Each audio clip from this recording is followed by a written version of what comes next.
সারা দেশে আবহাওয়ায় বড় কোনো পরিবর্তন দেখা যাচ্ছে না, বরং কিছু অঞ্চলে তাপমাত্রা সামান্য বেড়েছে। 15 নভেম্বর পঞ্চগড়ের তেঁতুলিয়ায় সর্বনিম্ন তাপমাত্রা ছিল 14 ডিগ্রি সেলসিয়াস।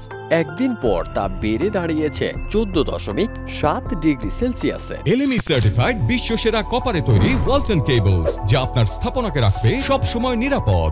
ঢাকা ও পার্শ্ববর্তী অঞ্চলের আকাশ অস্থায়ীভাবে আংশিক মেঘলা থাকলেও আগামী কয়েকদিন আবহাওয়া মূলত শুষ্কই থাকবে।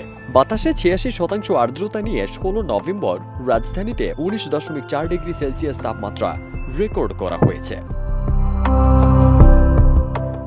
আবহাওয়া অধিদপ্তর জানিয়েছে 15 নভেম্বরের তুলনায় রোববার রাজধানীর তাপমাত্রা সামান্য বেড়েছে। দিন ও রাতের তাপমাত্রাও প্রায় একই থাকবে। আবহাওয়ার পূর্বাভাস অনুযায়ী সন্ধ্যা 5:12 সূর্যাস্ত হবে, আর 17 নভেম্বর সূর্যোদয় হবে ভোর 6:15। ফারদিন সানি, দেশ রূপান্তর।